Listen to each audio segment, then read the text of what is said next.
Queridos irmãos e irmãs, amigos, quero saudar-vos com a paz de Cristo.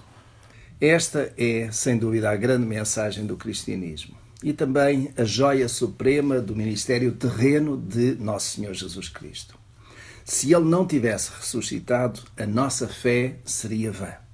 Então, teriam razão aqueles que pensam que tudo acaba no cemitério. E a nós? O que sucederá conosco? Em 1 Coríntios capítulo 15, versículo 35, lemos assim: Mas alguém dirá: como ressuscitam os mortos? E com que qualidade de corpo vem? Insensato! O que tu semeias não é vivificado se primeiro não morreres. E quando semeias, não semeias o corpo que há de nascer, mas o simples grão, como o de trigo ou de qualquer outra semente. Mas Deus lhe dá um corpo como lhe aprouve, e a cada uma das sementes um corpo próprio. Nem toda a carne é a mesma carne, mas uma é a carne dos homens, outra a carne dos peixes. Também há corpos celestes e corpos terrestres, mas uma é a glória dos celestes e outra a dos terrestres.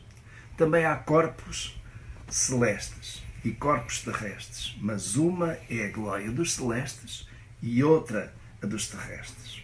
Paulo só escreveu isto uma vez, eu repeti. Uma é a glória do sol, outra a glória da lua e outra a glória das estrelas, porque uma estrela difere da glória de outra estrela.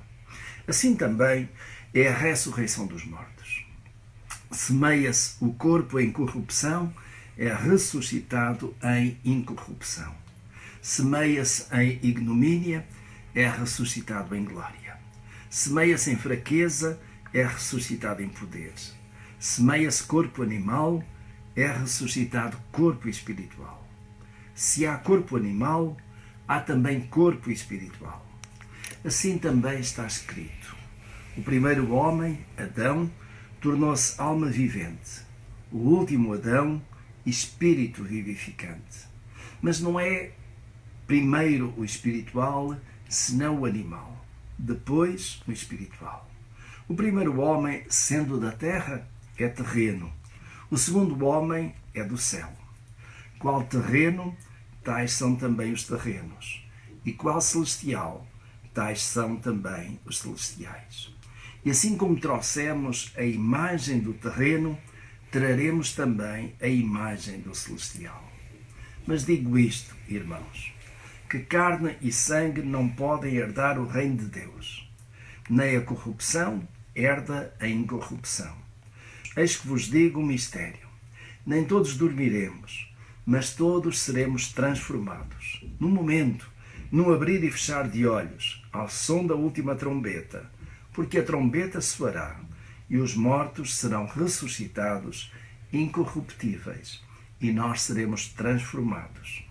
Porque é necessário que isto que é corruptível se revista da incorruptibilidade, e isto que é mortal se revista da imortalidade.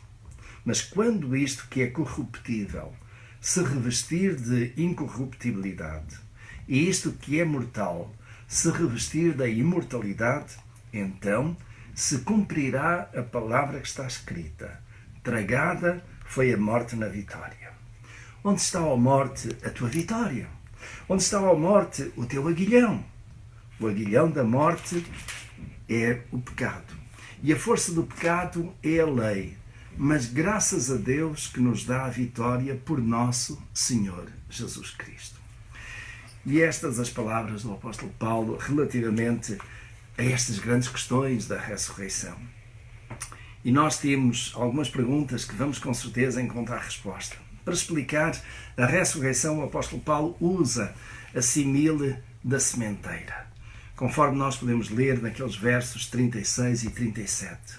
Tal como o agricultor lança a semente à terra esperando colher o respectivo fruto, também o corpo sem vida é lançado à terra, esperando que de lá possa sair um corpo diferente. Paulo não era ignorante em botânica, a ponto de pensar que a semente lançada à terra realmente morre. Ela como que fica escondida no subsolo, até chegar o tempo de brotar. É ali que a semente cumpre a sua função da regeneração. Ela encerra em si mesma todas as características para rebentar à superfície e desenvolver-se numa planta viva com as mesmas características da planta inicial. Queria isto dizer que os corpos dos humanos que ressuscitam terão as mesmas características dos atuais corpos? Estaria Paulo a dizer que nós iríamos ou iremos ressuscitar com o mesmo corpo que tivemos no momento da nossa morte? Tal como aconteceu com Lázaro? Não. Haverá diferenças significativas, impressionantes, bem ao modo do nosso Criador que sempre nos surpreende. Vejamos essas diferenças e características dos corpos ressuscitados. Neste texto que li e que cada um de vós pode encontrar na vossa Bíblia, eu encontro 7 características fundamentais. Primeiro, é um corpo.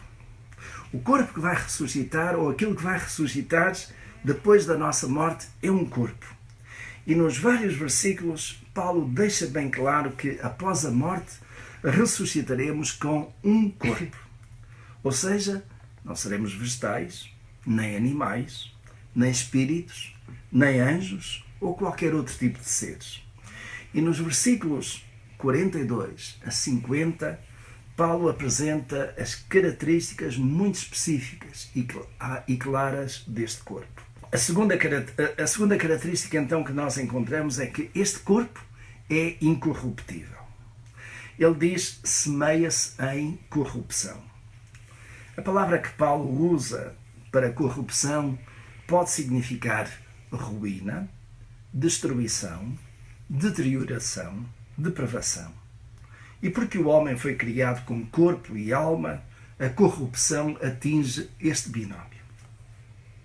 Desde o momento em que o homem Adão e a mulher Eva pecaram, que se iniciou o processo de corrupção, tanto para o corpo como para a alma. Eles foram contaminados pelo vírus da desobediência, que teve a sua origem em Lucifer, o arcanjo caído e expulso da presença de Deus. Na mente humana começou a gerar-se mal. Caim, um dos filhos de Adão, matou o seu irmão Abel por inveja e ciúme. A maldade espalhou-se rapidamente, contaminando toda a descendência de Adão e Eva. A mente humana foi corrompida, cada vez mais pelo desejo de poder, de vingança, de domínio, de simples maldade. E não houve limites para tanta corrupção na mente e nos atos praticados. Mas Paulo diz: é ressuscitado em incorrupção. Então temos o antes e o depois. Antes semeia-se em corrupção, depois é ressuscitado em incorrupção. Sem qualquer contaminação, nem inerente, nem possível de alcançar. Toda a origem do mal será erradicada. A possibilidade de tentação será completamente eliminada, porque o tentador será lançado no lago de fogo e enxofre para toda a eternidade, em prisão perpétua. E assim, o nosso novo corpo não terá mais doença, nem dor, nem sofrimento, nem maquinará qualquer forma de mal, porque o próprio mal cessará de existir. Em terceiro lugar, a terceira característica, sendo um corpo, e sendo um corpo incorruptível, é também um corpo glorioso. Paulo diz: semeia-se em ignomínia. A palavra que Paulo usa é desonra. E traz consigo o significado associado àquele aspecto desagradável da decadência dos cadáveres humanos. E este aspecto desagradável é ilustrado, ou é ilustrativo da cadência moral causada pelas enfermidades infecciosas da alma. Mas ele diz: é ressuscitado em glória. O antes um corpo que é semeado em ignomínia, o depois ressuscitado em glória. O processo de fraqueza, de humilhação, de desonra será revertido completamente. O nosso novo corpo será ressuscitado em glória, conforme a glória que atualmente pertence ao Senhor Jesus. Em quarto lugar, é um corpo poderoso. Semeia-se em fraqueza. É a palavra que Paulo usa. E ele usa aqui uma palavra que pode ser traduzida por debilidade, decadência, sem forças. A ordem natural da vida é que a morte aconteça só lá pelos 70 ou 80 anos de idade. E é normalmente por esta idade que a vida já se torna enfado e canseira. Mesmo a robustez de alguns vai se desvanecendo e poucas forças vão restando. Os lares de idosos são a prova evidente de que a vida vai sendo prolongada pelos cuidados de saúde, pela alimentação, mas muitos começam a ficar confinados a cadeiras de rodas ou ficam acamados. Quase se tornam bebés, ou como bebés, dependentes de todos os cuidados básicos. É o ciclo da vida que chega ao fim. Mas Paulo diz, semeia-se em fraqueza, ressuscita em poder. É o contraste absoluto da fraqueza. O mesmo poder de Deus que ressuscitou Jesus dentre os mortos também será usado para trazer os nossos corpos à vida.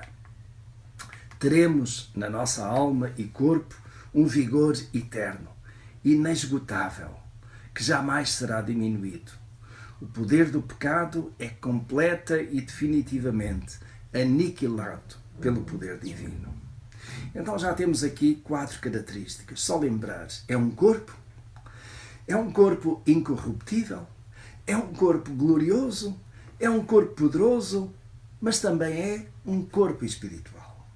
E Paulo diz, semeia-se corpo animal. A palavra que ele usa aqui é psiukikon. E é neste contexto que tem a ideia de corpo natural, corpo físico comum. É matéria física, com os seus sentimentos e pensamentos próprios da nossa psique. O homem é um animal. Racional, é certo, mas com um corpo que é matéria.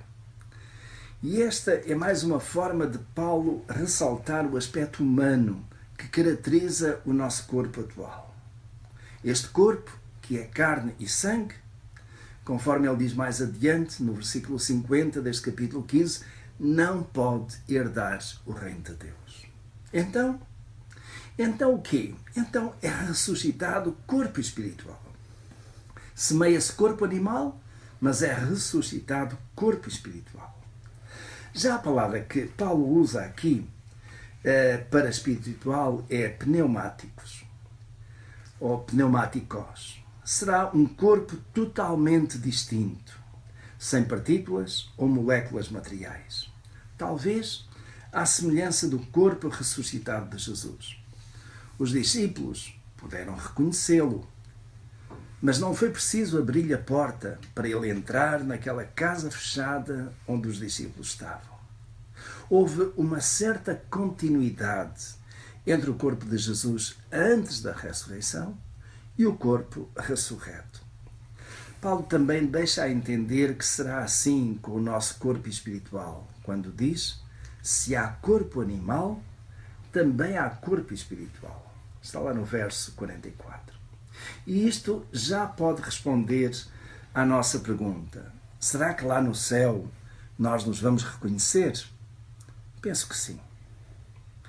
Em sexto lugar, é um corpo com a imagem do celestial.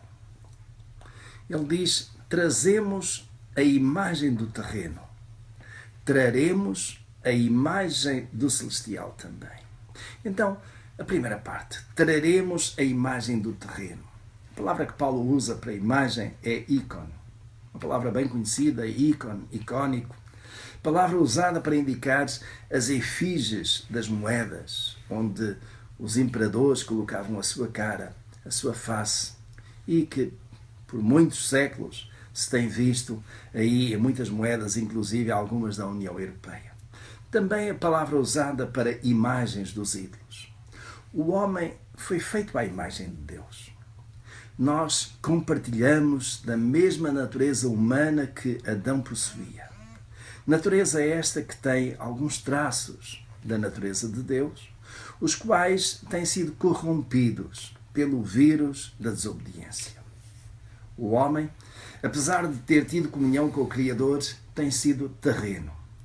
Do pó da terra foi tomado e ao pó voltará. Mas ele diz, nós trazemos a imagem do terreno, também traremos a imagem do celestial. Na ressurreição dos mortos, o nosso corpo será levantado da sepultura, do pó da terra, mas deixará para trás toda a materialidade própria do corpo do primeiro Adão. O nosso corpo ressuscitado terá então características do corpo celestial de Jesus, o segundo Adão. Passaremos a ter a imagem plena de Cristo em nós. Continua a ser imagem, ou seja, nós não nos tornaremos iguais a Cristo enquanto Deus, com a mesma natureza do Pai que Jesus tinha, ou era. Ou seja, jamais seremos deuses ou iguais a Deus, mas seremos transformados. E essa será uma transformação completa, radical e irreversível. Em sétimo e último lugar, este é um corpo, aquele corpo com que nós iremos ressuscitar, é um corpo imortal. E Paulo escreve assim, é necessário que isto que é mortal, e diz, se revista da imortalidade. Então, isto que é mortal, refere-se a quê? É a morte física e a morte espiritual que sofrerão a definitiva derrota. Daí que Paulo diga, tragada foi a morte na vitória. E depois ele pergunta, é uma pergunta retórica, onde está, ó morte, a tua vitória? Onde está, ó morte, o teu aguilhão? Havia dito primeiro, tragada foi a morte na vitória. E Jesus, na sua vinda, lançará a morte e o Hades no lago de fogo. Nós lemos isso claramente no livro do Apocalipse, capítulo 20, verso 14. Jesus lançará a morte e o Hades no lago do fogo. Eu diria, é a morte da morte, para sempre. A morte não terá mais poder sobre nós. Nada mais nos levará à morte. E por isso Paulo diz, é necessário que isto que é mortal se revista da imortalidade. Finalmente alcançaremos a imortalidade. Não por qualquer elixir da juventude ou por qualquer vacina especial. Sim, pela graça de Deus, que tanto nos ama, e pelo sacrifício de Jesus, que já preparou lugar para nós lá no céu. Sim, pelo poder maravilhoso e único do Criador e Senhor absoluto. Também esta ideia de revestimento parece indicar que não haverá perda de identidade. Isto é, cada um de nós, o que somos, o que nos caracteriza, é único. Este revestimento dá a ideia de manutenção da nossa individualidade, à semelhança do que aconteceu com o corpo de Jesus. Só que com uma natureza completamente regenerada e imortal. Eu creio que, deste modo, Paulo respondeu àquela questão essencial: com que tipo de corpo ressuscitaremos? Mas houve outras questões que eu enunciei no início e que vamos procurar responder. Quando será a ressurreição dos mortos? Há diversas opiniões de interpretação dos textos sobre esta questão. Daquilo que eu posso entender e afirmar sem dúvidas é o seguinte: a ressurreição dos mortos ocorrerá com a segunda vinda do Senhor Jesus. Será ao soar da última trombeta. Paulo escreveu isso nesta carta, 1 Coríntios, capítulo 15, verso 52, e ele diz assim, só para relembrar: no momento, num abrir e fechar de olhos, ao som da última trombeta, porque a trombeta soará, e os mortos serão ressuscitados, incorruptíveis, e nós seremos transformados. Então, esta ressurreição ocorrerá. Quando? Quando Jesus voltar, na sua segunda vinda. O segundo aspecto aqui para esta questão, ou para responder a esta questão, quando será a ressurreição dos mortos, é que é plausível, quando nós lemos vários textos, é plausível que se possa considerar mais do que um momento para a ressurreição dos mortos. Paulo, na primeira carta aos Tessalonicenses, no capítulo 4, versos 16, diz o seguinte: na vinda do Senhor Jesus, ele virá dos céus com um grande brado, ao som da trombeta de Deus, e os que morreram em Cristo ressuscitarão primeiro. Ou seja, de novo, numa outra carta, e é coerência paulina, mas também a ação do Espírito Santo a preservar que não há erro na Escritura, Paulo afirma que na vinda do Senhor Jesus, isto é, quando Ele vier, Ele virá dos céus com grande brado, ao som da trombeta de Deus, e os que morreram em Cristo ressuscitarão primeiro. Logo no versículo seguinte, 1 Tessalonicenses, capítulo 4, verso 17, ele diz: os que estiverem vivos serão transformados e serão arrebatados ao encontro do Senhor nos ares, para estarmos para sempre com Ele. Uma outra pergunta que eu deixei no início: o que é que faremos lá no céu? Aqui nós temos vidas atarefadas, às vezes mais complexas, mais dinâmicas, mais pressionadas do que outros. Alguns chegam ao tempo da reforma, do descanso, e já não sabem mais o que hão de fazer. Alguns, por causa deste confinamento, estão tão reservados, estão confinados, estão parados, que acabam por ter dificuldade em saber o que é que hão de fazer e sobra tempo. O que é que nós faremos lá no céu? Certamente louvaremos e serviremos ao Senhor.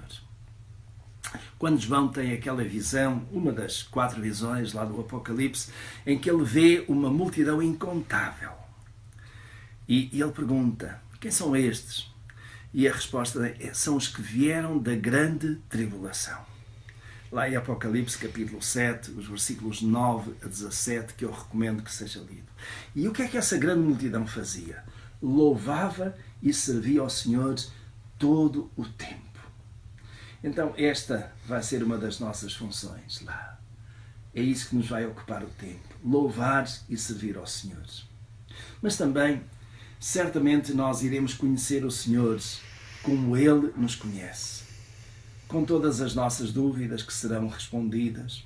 E nessa altura nós entenderemos a maravilha da criação divina. Quando Paulo escreveu a carta aos Coríntios, um pouquinho mais atrás, em relação ao texto capítulo 15, que nos serviu de base para esta consideração, 1 Coríntios capítulo 13, verso 12, ele diz: porque agora vemos como por um espelho, em enigma. Agora conheço em parte, mas então conhecerei plenamente, como também plenamente sou conhecido. Nós temos hoje dúvidas. Podemos ler a Escritura, comparar textos e tentar encontrar uma boa interpretação, mas ainda, com certeza, subsistem algumas dúvidas. O próprio apóstolo Paulo também sentia isso. Mas ele diz isto, e era a sua convicção, é a minha convicção. Quando nós estivermos lá na presença do Senhor, então as nossas dúvidas desaparecerão.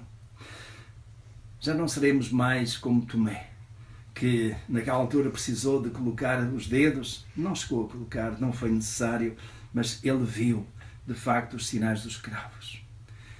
Nós iremos ver Jesus, iremos conhecer Deus, iremos conhecer como somos conhecidos plenamente. Isso vai nos ocupar algum tempo.